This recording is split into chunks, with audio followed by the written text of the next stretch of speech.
Articoli elettrici ed elettronici, dispositivi medici, giocattoli, cosmetici, capi d'abbigliamento, casalinghi, prodotti per l'edilizia sono solo alcuni dei 682.722 prodotti pericolosi di fabbricazione cinese sequestrati dalla Guardia di Finanza di Treviso.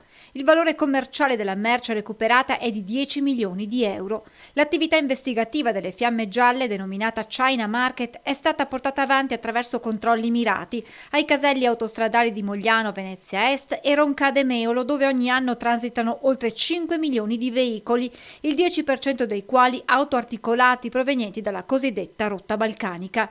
L'Europa oramai è diventata un punto d'approdo di merci realizzate in Cina, contraffatte o prive delle dichiarazioni di conformità UE. Successivamente questi prodotti vengono introdotti legalmente in Italia attraverso i valichi di confine con la Slovenia delle province di Trieste, Udine e Gorizia, per poi essere commercializzati nei cosiddetti China Market. Per questo i finanzieri hanno perquisito le sedi di diverse aziende nelle province di Roma, Napoli, Salerno, Bari e Taranto.